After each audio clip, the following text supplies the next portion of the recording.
Hello, my friends. Snati here. How is everyone? Happy Saturday. It is, what's the time here in Calgary? I'm in Calgary, Canada. I think it's just after 4. I actually saw a post here from one of you guys, Nomandla. Girl, you sent out something that triggered my thoughts. Boundaries. How do we set boundaries? Like parental boundaries. How do we set boundaries with our parents, or how do we teach boundaries as parents to our kids?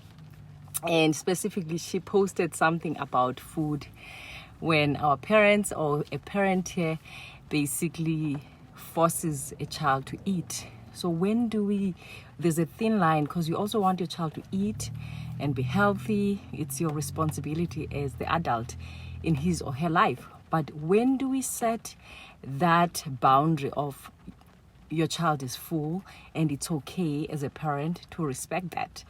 And it's okay for your child to say, I'm okay, I don't want to eat anymore. So when do we set that? Because there's a thin line there. You also doing this because you care about your child. You want your child to be healthy. You want your child to gain the weight he or she needs. You know, it's just part of nourishing as a parent. But I would like to hear from you guys in your parenting journeys, or whoever looks after kids. When do you set that boundary? Because as far as I know, and in the work I do, I see people struggling with obesity or probably fear of food. There's people that are fearful of, they'll tell you that, dog, growing up, my parents forced me to eat. And I would go to the restroom and I would eat and puke the food. So now, easily, you could actually develop eating disorder in your child when you are forcefully telling him or her to eat. Right? So that's point number 1 that we see in practice, in clinical practice too. You see an adult that is unable to set boundaries for himself or herself. You wonder why this person is a pushover, or why is this person a people pleaser? Because parents or his or her parents never taught him boundaries, because sometimes it's cultural. Sometimes, some parents, it comes from a place of, this is how things are done. I don't take any word from my child. This is how things go in our house. So we need to be very careful. That's number 1, or number 2 actually. And then number 3, you find that you are a hoarding person. You hoard. Like it goes even beyond food. Hey Zo, I can see you, my friend. Please comment on this. I'm talking about how do we set boundaries? You are a parent, you care about your kids, you want them to eat, but they're forcing them to finish the food on the plate. We're talking about that because I saw this from another friend and I thought, you know what? Let me actually come on here and talk about this, because we see this in adults. You become an adult who is scared of eating food, or who eats a lot, even if he or she's full, because you were never taught to say no. And actually, it goes beyond food. It goes also on other things. You don't learn to say no on things because you were never taught as a child. You start hoarding, you start eating a lot more, even if you don't want that food, or you become fearful of food. You eat and then you become bulimic. You eat and then you run to the bathroom and throw it out.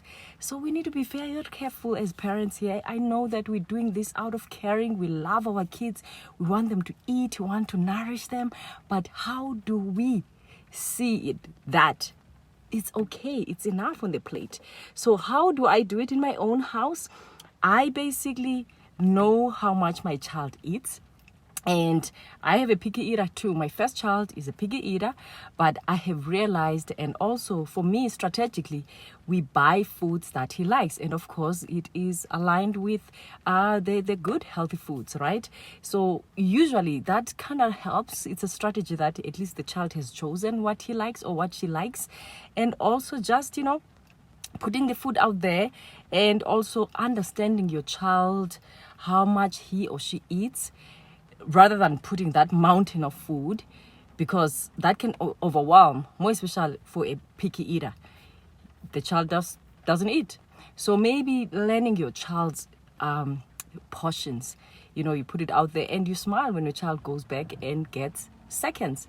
So instead of putting that food too much, it can be very overwhelming for some kids. Kids are different, and also let them choose. And also the importance of you're still an adult in this child's life, but it's important to hear them when they say, I'm full, I'm okay, I'm enough, it's okay.